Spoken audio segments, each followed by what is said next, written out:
Graça e paz, Deus abençoe a todos. Estamos de volta com a teologia sistemática numa perspectiva pentecostal, cujo título original é Teologia Sistemática Renovada, ou Teologia da Renovação. É uma publicação do ano 1988, a primeira publicação nos Estados Unidos. Depois vieram as publicações aqui em língua portuguesa pela editora Vida. A teologia sistemática aqui do J. Hodgman Williams é uma teologia reformada. Ele é um teólogo reformado, é um pastor reformado. Ele é ligado à igreja. Ele morreu. Ele é a igreja presbiteriana, especificamente a igreja presbiteriana renovada. Ele pretendeu estar entre os líderes do movimento chamado renovação espiritual, propondo uma teologia da renovação. Ele propôs uma teologia da renovação. Nós já vimos alguma coisa aqui do Dr. Champlin, no seu vasto material com o qual ele procurou abençoar a igreja no Brasil, que o Champlin lança todos os movimentos sobre os quais ele não tem conhecimento específico ou controle como demoníacos, tá? Se você está num dos muitos grupos pentecostais, carismáticos, neopentecostais, não precisa se perturbar com as palavras do próprio Champlin, porque ele é um enciclopedista. Então, a obsessão de enquadrar as coisas, a preocupação em definir, leva ele a tomar uma decisão. Então, ele não consegue ver coisas boas num movimento que ele considera ruim. E também tem dificuldade de ver coisas ruins num movimento que ele considera bom. Tá? Se Champlin, nós temos os exageros aí de um batista, nós temos aqui a preocupação do Hodgman, do Williams aqui, em apresentar-se como reformado, como um pensador reformado, membro de uma igreja reformada, como que fossem descendentes, ainda que ou espirituais ou intelectuais, do movimento de reforma que ocorreu na Europa, em fins da Idade Média. Tá? Então, ele tem essa preocupação. Também não nos impressiona, não nos abala. E ele também lança dúvidas e questionamentos, é o hábito de desdenhar em relação a quem não está convencido da superioridade da perspectiva reformada. Tá bom? Ele é muito preocupado com isso. Então, ele desdenha. Se você também tem alguma formação, alguma vivência espiritual de igrejas pentecostais, ou que não tenha a alcunha reformada, ele olhará por cima dos ombros. Tá? A ênfase dele aqui é com vistas à igreja reformada. Dá para aprendermos algumas coisas, eu acho que muita gente acabou desenvolvendo o que se chama assim, tolerância contra a arrogância dos supostos sábios. Devido à falta de material, a gente é obrigado a estudar o que tem à disposição. E, invariavelmente, a produção literária dos movimentos, chamados movimentos pentecostais ou de renovação, não sequer se igualou à fraquíssima produção literária das igrejas cristãs evangélicas no Brasil. Então, como movimento, como produção de um legado, aí, de um registro, são falhos também. Mas agora ele passa a falar sobre os símbolos do Espírito Santo. O vento, o fogo, a água, a pomba, o selo, o óleo. Acho que eu falei do fogo aqui. Ele usa 6. Ele usa 6 símbolos. Vamos deixar claro uma coisa aqui. Os símbolos do Espírito Santo não são representações da pessoa do Espírito Santo. Isso é importante ter em mente, tá bom? Os símbolos do Espírito Santo representam as várias operações do Espírito Santo. É só isso que o símbolo é capaz de transmitir. É somente isso que o símbolo procura transmitir. O primeiro símbolo é vento. Vento é uma palavra também que pode ser traduzida por espírito, tá? Na narrativa da criação se diz o Espírito de Deus se movia sobre a face das águas. O vento de Deus se movia ou pairava. Há outros comentários que diz o Espírito de Deus como uma pomba pairava sobre as águas, tá? É nesses sentidos que é apresentado a palavra vento aqui, simbolizando uma ação do Espírito Santo, simbolizando uma manifestação, uma operação do Espírito Santo. Tal qual o vento, o Espírito sopra onde quer. Aí nós somos voltados para o dia de Pentecostes, né?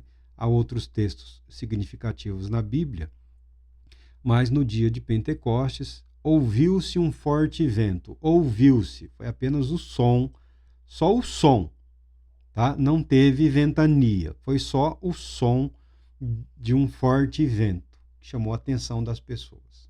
E aquele som tomou o lugar onde os discípulos se encontravam.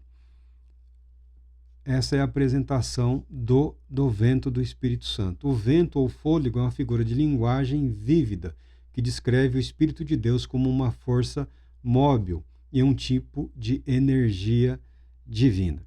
Mas a ideia do vento diz respeito à invisibilidade. Nós sabemos pelos seus efeitos. Nós não vemos, mas nós percebemos a presença pelo som e também pela consequente ação. Então, por isso simboliza uma manifestação do invisível, a presença daquele que não pode ser visto. O fogo, nós estamos sofremos muito esses dias com intensas queimadas aqui no interior do estado de São Paulo, para pessoas como eu, e também para todo mundo, mas para pessoas como eu que sofrem de problemas respiratórios, dias dificílimos, né? Dias bastante difíceis, mas graças a Deus parece que as coisas estão se acalmando. Mas fogo é um dos símbolos do Espírito Santo, tá bom?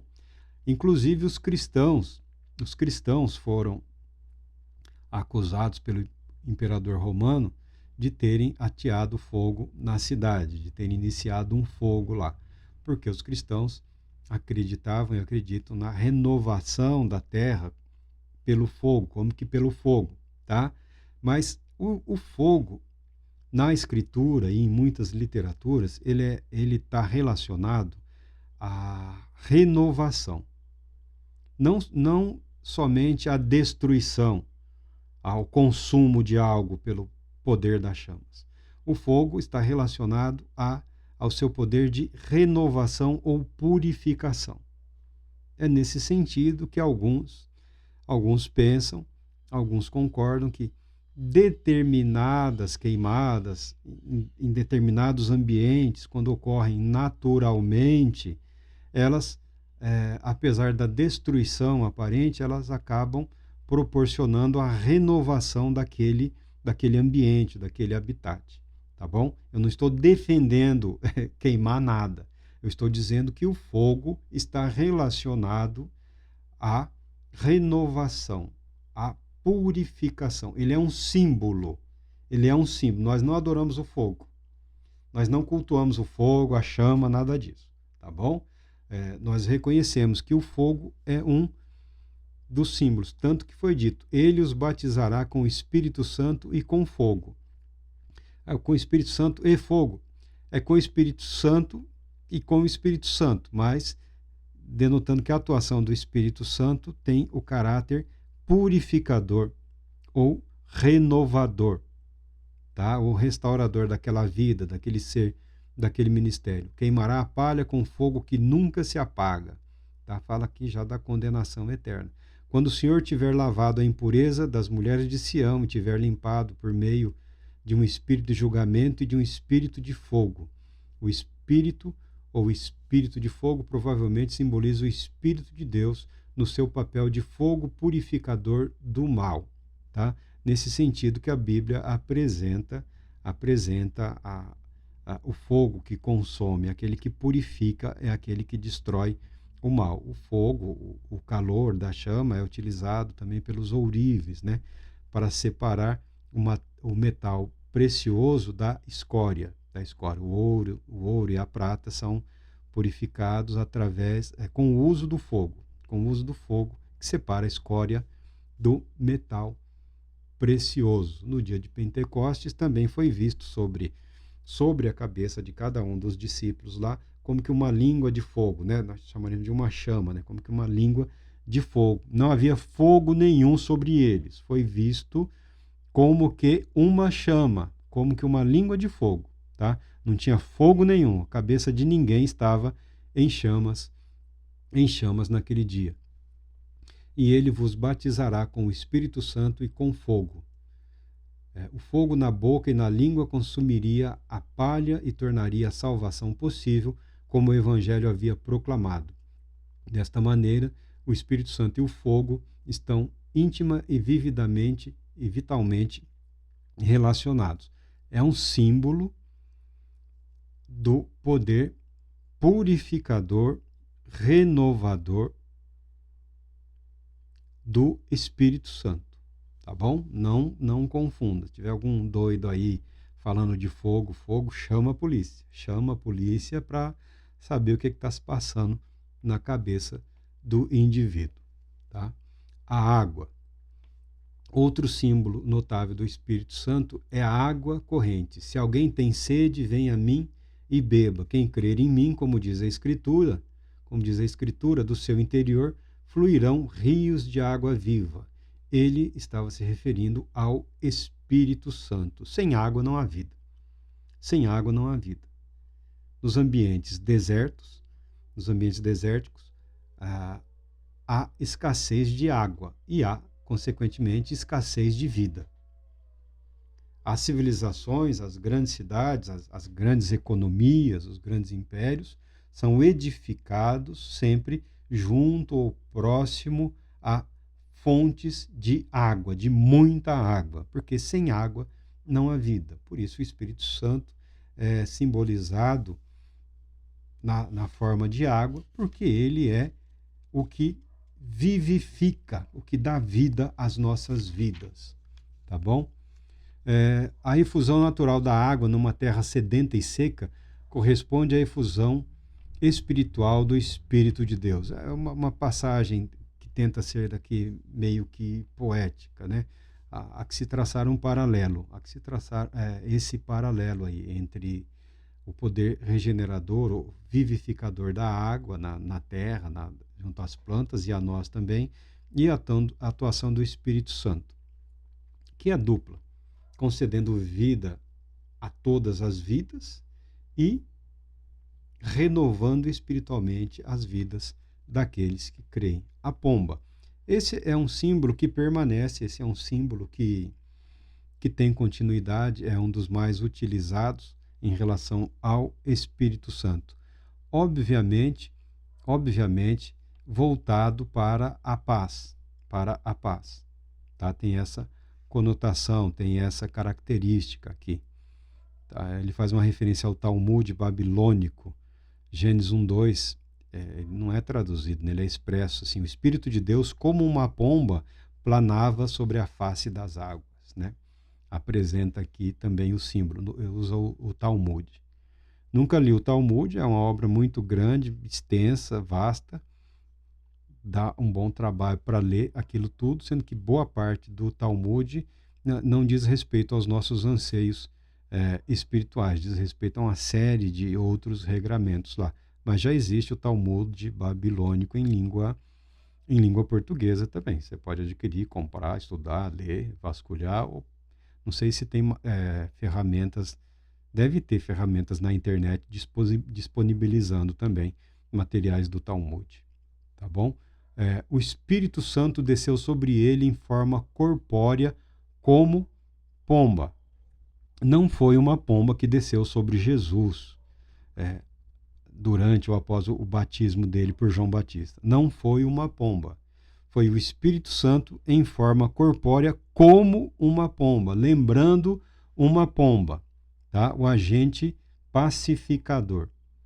A conotação desse símbolo, para mim, a mais importante, a mais influente é essa. A ideia vamos falar o que ele fala aqui. A pomba é assim um emblema pitoresco da vida que retorna ao mundo devastado pelo dilúvio. Tá? Ele está falando de Noé, que quando cessou o dilúvio, abriu a portinhola lá e soltou algumas aves e que não retornaram, ele solta a pomba, depois de um período ela regressa com um raminho de flor e ele entende que as águas haviam secado. Tá? A vida que retorna, o espírito de vida. Eu entendo que é mais a paz, a pacificação, o espírito de pacificação, espírito de paz. Em resumo, a pomba como unção daquele que bondosamente não quebrará o caniço rachado, não apagará o pavio fumegante, e que viveu seus dias em perfeita inocência e pureza. Inocência e pureza parece ser a forma mais significativa de compreender esse belo simbolismo. Ele fala de inocência e pureza, em contraste com a ferocidade dos animais selvagens. As aves de rapina, por exemplo, que eram respeitadas e até certo ponto temidas em determinados períodos, em determinadas regiões. Tem a pomba, que é um agente da paz. Essa relação estabelecida. Outro símbolo do Espírito Santo é o selo. Ele cita aqui a carta do apóstolo Paulo aos Efésios. É selo como uma garantia, selo como uma identificação, né? Selo como sinal de pertencimento, como se houvesse em nós uma marca divina. Diz aqui, o Espírito Santo também é simbolizado por um selo. Essa é a linguagem de Paulo aos Efésios. Quando vocês ouviram e creram na palavra da verdade, o evangelho que os salvou, vocês foram selados em Cristo com o Espírito Santo da promessa, que é a garantia da nossa herança até a redenção daqueles que pertencem a Deus. O Espírito Santo habitando na igreja como um todo, falando habitando em nós, igreja, todos os crentes, todos os que creem em todo o tempo, no céu, na terra. O Espírito Santo é a garantia concedida por Deus, concedida por Jesus Cristo, de que a nossa herança está garantida, que a redenção está garantida, que a promessa de Deus será cumprida. Não são os dons do Espírito Santo, não são as operações do Espírito Santo, não são os milagres do Espírito Santo.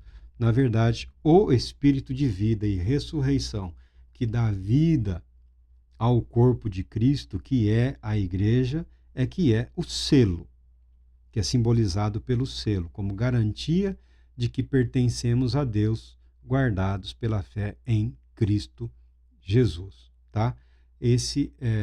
O selo também pode significar uma marca de confirmação ou consagração. Ele usa João para dizer isso. Deus o Pai nele colocou o seu selo, uma referência ao Espírito Santo, ou uma marca. Mas não é visível, né? É invisível. A presença do Espírito Santo é invisível. Toda e qualquer é a garantia de pertencimento. Aqui é um símbolo que expressa a garantia, né? Que Deus está garantindo que tudo aquilo que Ele prometeu para nós em Cristo Jesus, Ele cumprirá. E o Espírito dado, o Espírito enviado é este selo, é esta garantia. As correspondências antigas, até hoje também, quem tem condições, se quiser produzir um selo da sua família, do seu nome, um brasão, é possível fazer, tá? É interessante, tá? A pessoa preparava a correspondência na própria carta ali, colocava cera e imprimia um selo, hoje você faz isso tudo digitalmente, tá? E aquele rolo era dobrado, enrolado, e um outro selo lacrava aquela correspondência e ia a marca também, e ia também ali a marca, o selo, garantindo para quem recebia que aquela correspondência não havia sido violada, não havia sido violada, tá? Nesse aspecto, o selo é essa garantia, como que a assinatura visível, né? A representação visível da presença de Deus em nossas vidas. Um outro símbolo é o óleo. O óleo. O Espírito Santo pode ser visto como uma unção divina dada do alto, o óleo de Deus. Usando o texto do Antigo Testamento, quando Samuel foi enviado à casa de Jessé para ungir o novo, aquele que seria o novo rei de Israel, ele não sabia quem havia sido escolhido por Deus. Então, passaram-se os filhos mais velhos de Jessé, e nenhum deles foi escolhido por Deus. O Espírito Santo falava para o profeta Samuel: não é este, não é este, não é este. Até que no momento ele olhou para Jessé e perguntou: por um acaso você teria mais um filho? Ou um outro filho? E esse outro filho era o jovem Davi. Era o jovem Davi. E quando Davi foi apresentado a Samuel, o Espírito Santo falou com Samuel dizendo: é este, levanta-te e unja-o. Samuel apanhou o chifre cheio de óleo e ungiu na presença de seus irmãos.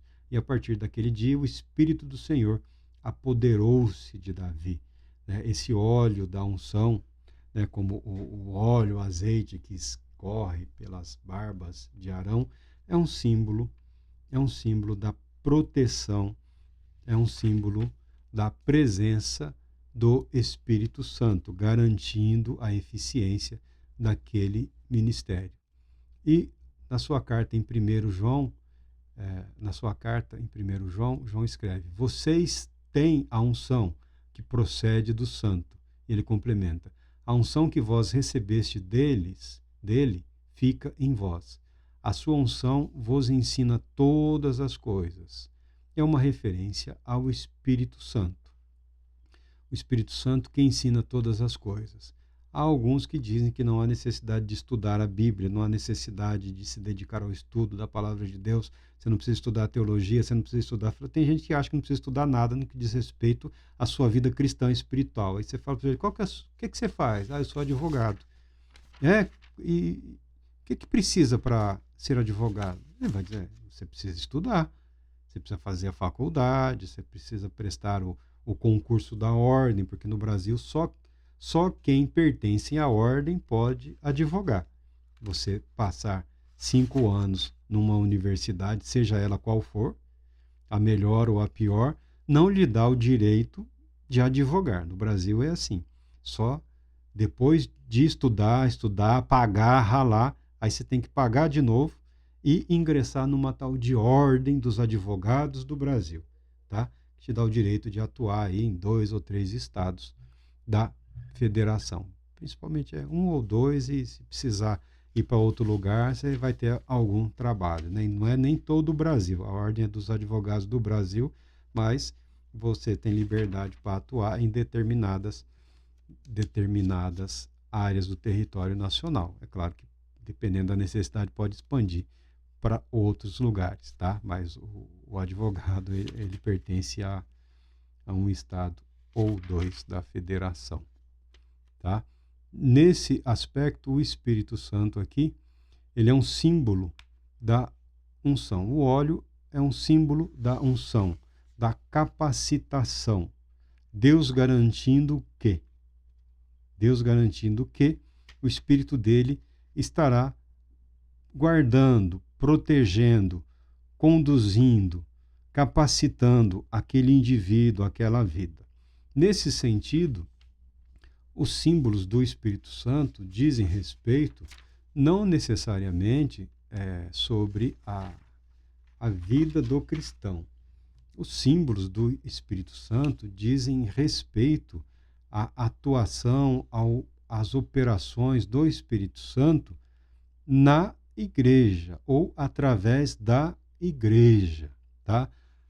Tal qual os nomes do Espírito Santo, os dons, o poder do Espírito Santo, eles não são uma relação direta com o indivíduo, muito embora o tenha sido com diversos indivíduos através da história e grandemente em relação à vida de Cristo Jesus, mas devem ser pensados como garantidores da sobrevivência ou da eficiência possível, da capacitação possível da Igreja de Cristo para cumprimento do propósito estabelecido pelo próprio Cristo Jesus.